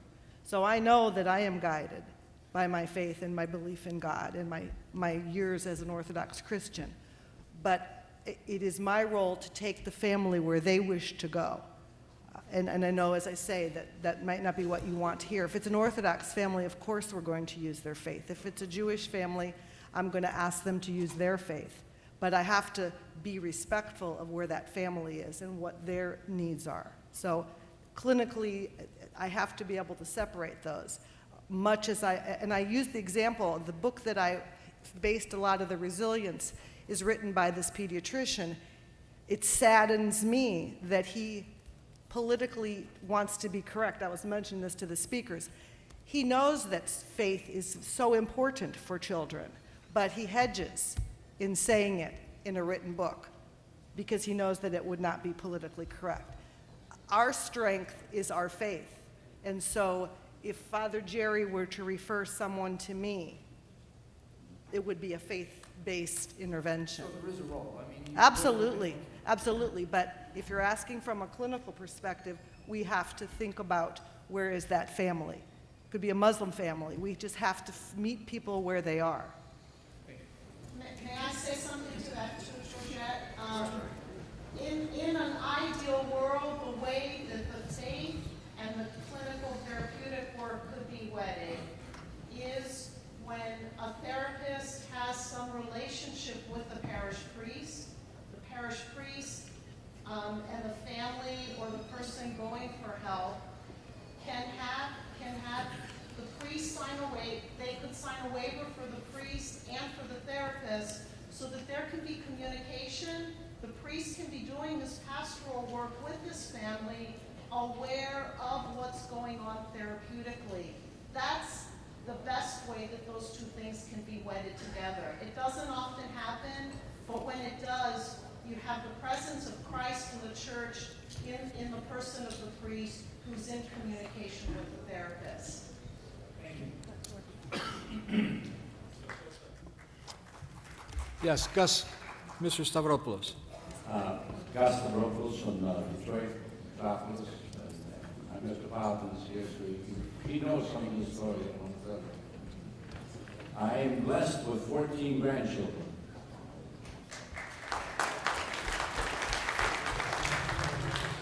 Everything that has happened in my life has come from above. Everything. Those 14 grandchildren, one of them was born with a heart problem. We seek out the best from the time the child came to life. As a matter of fact, the child was born in Detroit, Michigan. The doctor noticed something about the heart, brought in a helicopter, didn't ask if there was insurance covered, brought in a helicopter and flew at the University of Michigan in Ann Arbor. She's now 13 years old, and we just uncovered that she does need some additional help. And the doctor who's been monitoring her is a Jewish doctor. And last week, we went in for additional examination. He reported to us the following day that the Sabbath, which was Saturday, I had Siddiqui's name mentioned to the rabbi, and we all in the congregation stood and prayed for Siddiqui. So it's not just the Orthodox. A prayer is the answer if we do it from the heart, not from the lips. Prayer is absolutely the best medicine. And if we don't use that, not only for ourselves and our family and our society and our clergy and the whole human race, there's no salvation. So, and I hear people say, what importance does prayer for God play? He's in everything. And if he's not in everything, we don't exist. Without that, there is no life. Thank you.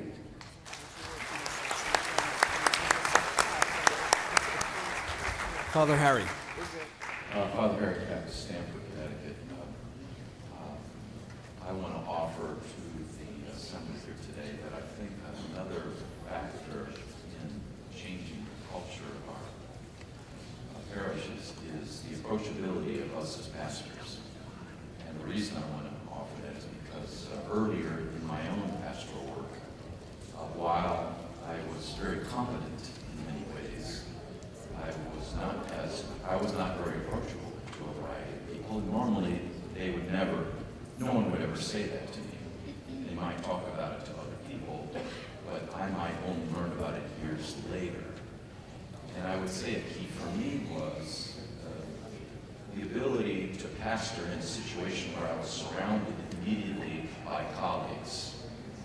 This helps, in a sense. I was in a parish setting that was more like clinical pastoral education, where you're working with other people all the time. You're sharing your colleagues in professional ministry. This involved not one, but two retired clergy, an assistant priest, a full-time youth director, a part-time ministry coordinator, a variety of people, and then some outstanding people who were simply volunteering themselves.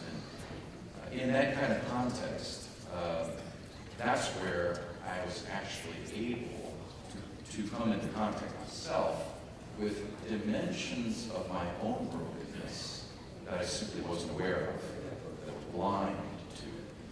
And when those things happen, and I had that collegial support around me, and it actually extended beyond that situation to include a bishop at one point within the life of the church, then that helped me as a pastor grow and deepen. And then that allowed much more approachability of people in the community who had already felt approachable to other people in professional pastoral work, but might not have been to me, and then led to opening the door for greater openness, integrity, mutual vulnerability, and then the dimension of the church as hospital to deepen and grow. So that's another, there's that factor of what's the degree of, since we are so important as pastoral leaders in communities, what is the degree of our approachability? And then I think along with that, I think of who are the best spiritual fathers that I've had, who are the best medical doctors that I've been to, or mental health practitioners. They've always been people not only who had exceptional competence, but had exceptional compassion, and then also were deeply aware of their own purpose and need. Not in a needy way, but in an acknowledged way that then empowered them, precisely because of their brokenness, to serve as a resource of healing for others, so that Christ could be manifest.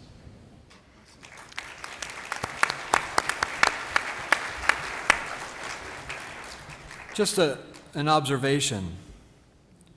We are the church. This has been a safe haven. As the comments progress, they become more and more personal, as saying people feel safe to share their story. That's what can happen in the church. Yes, sir. Yes, my name is Jimmy Borealis. I'm from Holy Trinity in Dallas, Texas. I was really shocked when you mentioned 17 out of 300 people have an addiction. I've been there for about 35 years. I hear about broken bones, surgeries, all medical related, but nothing about psychological ever. And it comes out. And I'm sure the priests get bombarded 24/7. And I really admire their efforts and time in doing that.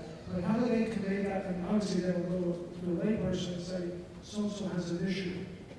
There's an area there, but the other surgeries were out and they come out the woodwork. So what does the church do with respect to that? Do the priests do? Well, I think mental health issues are harder to integrate into the prayer life, into the more visible life of pastoral ministry. And I don't think the Orthodox Church is unusual in that its pastors are the front line of mental health treatment in the communities.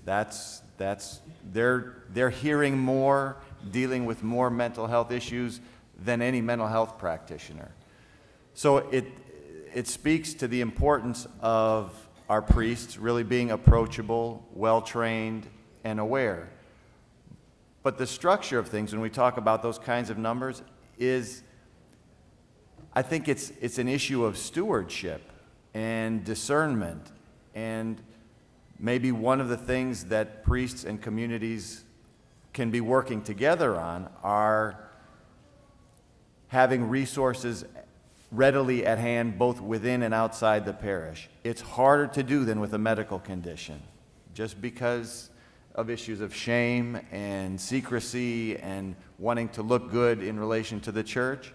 But if those numbers are right, and I think they probably are, then creating a culture, a stewardship of meeting people where they are. Georgette's example of the child in Sunday school, well, just multiply that. There's no easy answer to it because there is more shame and secrecy associated with it, but ultimately I think of it as it's a pastoral leadership and stewardship question that needs to be worked out in forums like this, and you all bring these forums back to the parish, and it's amazing. You won't have solutions, but when you start talking, spirit-filled discussions lead us to ideas that work. So go back to Dallas and be talking about it. There you go. George, you'll be the last speaker. I think His Eminence would like to say a few words. So, George Blue, St. George, Bethesda, Maryland. In addition to all the great therapeutic work we're talking about, like the story of the paralytic, we had 4 friends lower him through the roof to see Jesus. My sense is that we need more than just the referral issue, that we need a climate in the parish of service and outreach that creates a base of giving back. Dr. Georgette talked about that with the one client that she had. So if we build that base, and I think as parishes across the country, we're doing a lot better with that these days, and it's growing. But if we don't have that, and what we're talking about is just clinical referrals, then that's not, it's not sufficient. We need to have that spirit of giving back and outreach and service. And by the way, it connects to issues that the Archbishop, His Eminence, raised yesterday about attracting the youth and so forth. Today's youth, as maligned as they might be, are pretty good volunteers, and they're eager to do it. And by the way, if they do it with their parents or with adults, it does something else for us too, in a therapeutic way. So let's not forget, please, that we need a base giving back spirit, and obviously prayer, that will give context to the therapeutic issue. By the way, you can find out a lot about people in that setting, and maybe they'll talk to you in ways that they won't if they just are looking for direct referral. So is that a fair statement?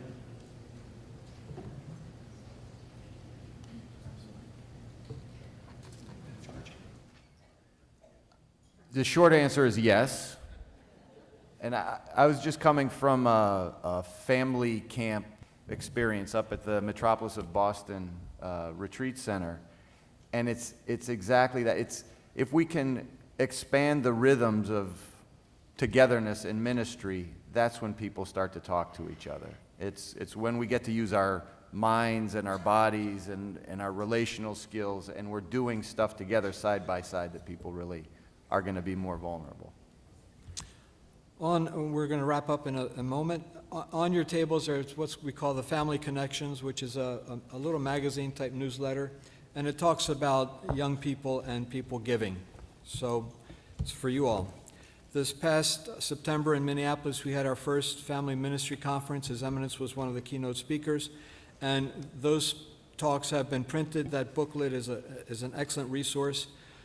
We also had a Pastoral Challenge and Marriage Conference at Hellenic Holy Cross back in January, and we're having another one this coming January 29th through 31st, 2015.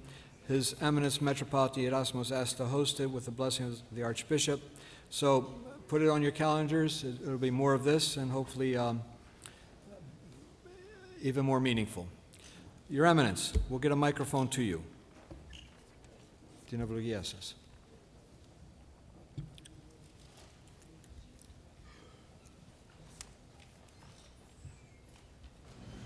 Thank you, Father Oscar.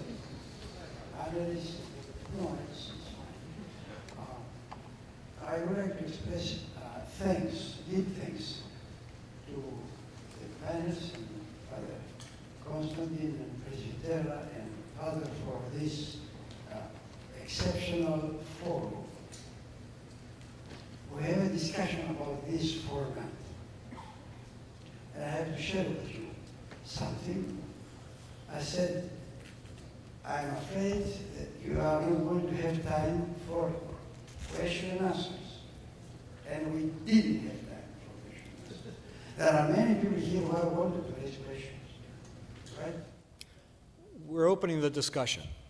The discussion has to continue. That's important. We have to speak, we have to express our anxieties, our questions. If we take seriously 4 important presentations here, we should have hours and hours for questions. We exhaust these people. They have to learn. If they do what they do, they have to suffer. The button's going to be red. Dr. Orphanos, not Orphanos. Please. Orphanos is a Greek language, a Greek word. Right? Who made your Orphanos? Yeah, really.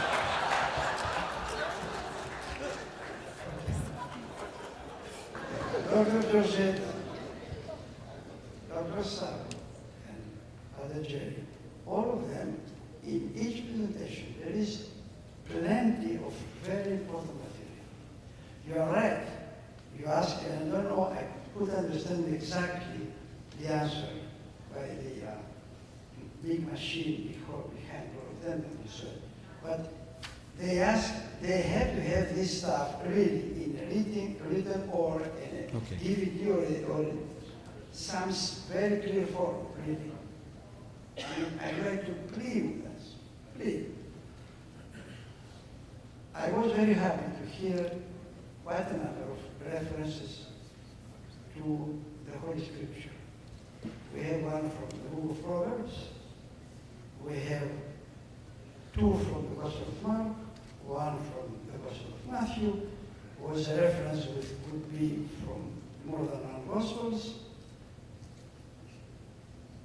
This is a very important kind of reference, and sometimes I don't know why we don't do that. You might have a text dealing with very significant issues, and look, is it any reference there? No. It's a wisdom, it's a human wisdom, no reference. And there is no reference because the people who wrote this kind of thing has no connection really with the text. Now, by the way, today, the most extensive thing that Dr. Savo did offered some intriguing, rather, interpretations of the text that you mentioned, Dr. Sauer. They were very intriguing, I must tell you. But I noticed that I said, look how someone who has been trained as a theologian, but also as a psychologist, how can he approach a biblical text? It's a very, very nice approach. We thank you. Someone mentioned in the questions or comments that it was a case when the child said, I don't like it. If really make a statistic with the children, ask the question, what is the most frequent verb used by a child? Like, to like, I don't like, I don't like. Standard word used by children. In your times, if there was a dinner and the child said, I don't like the food, he would receive either a slapping on the face or something else. Now, he does not like. And you know, we develop a culture of I like, I don't like. Think of that. That's a very serious thing. If you start with this culture from the age of 2 or 3 or 4, forget it for the future. The people become egotistic, they become the people of like or don't like, not the people who are really ready to work in life in real terms. Because simply in life, you don't go with I like or I don't like. If you do that, you are punished very severely, I can tell you, by the work climate. We are going to continue, Father Costa, in the afternoon. Right? Yes, we will, at 1:30. We were talking with Metropolitan Evangelist that this is really the spirit of the work that we should do in a meeting of the church. I mean, you gather and you have very, very serious and very direct and honest talk. And that's the way we really grow. So we thank you for this village format. We continue in the afternoon. One more thing, perhaps. Why we take for granted that stress is an unavoidable reality? Do you think that, go back to the first century, slavery was an accepted condition? No one doubted that that was a given. This is the way the world is, to have free people and slaves. We need the time and revolutions and fight to go over that and show that slavery was a very abnormal thing. Why stress is acceptable? Who are the machines that produce stress? We try to heal the symptoms, but okay, what happens to the cause? What causes stress? Say, well, difficulties of life. What difficulties of life? Think of the most rich country in the world and is the worst country in terms of stress. Can you explain that? That's the problem. And then we try to cure it. We try to do this and say that and this. And we have the statistics, appalling statistics. Was it 17%? And the other one third? I mean, it's amazing. How can we continue in this kind of world? I think it's a time for a revolution against lifestyles, mentalities, philosophies imposed on us by I don't know whom. There are many factors. And then we have to deal with how to cure the disease.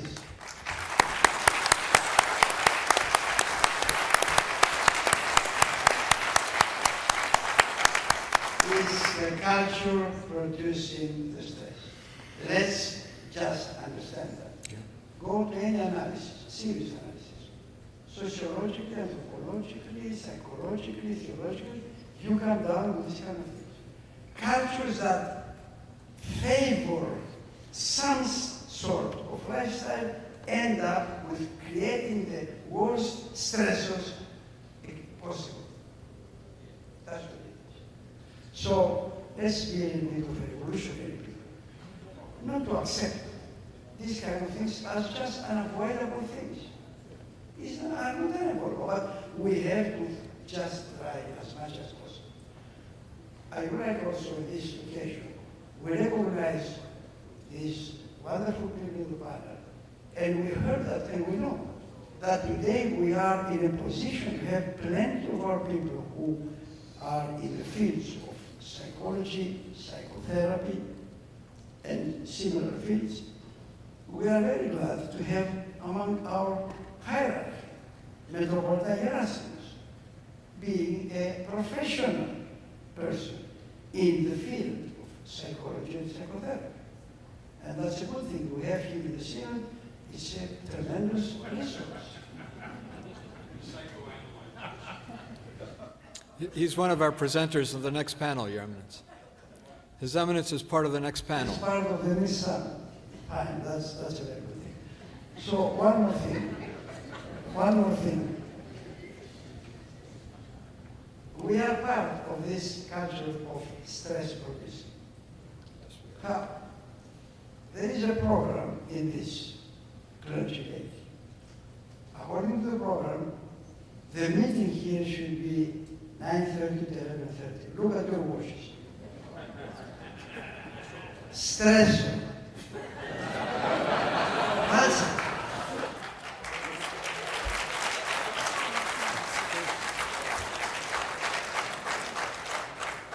You have the people responsible now to run the synod. How can we fix what is next? We have like half an hour. Why we have this stress?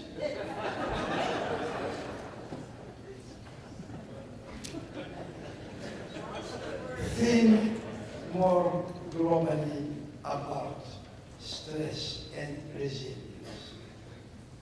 It's a good thing to increase the resilience, but it's a good thing also to decrease the external stresses and unnecessary stresses.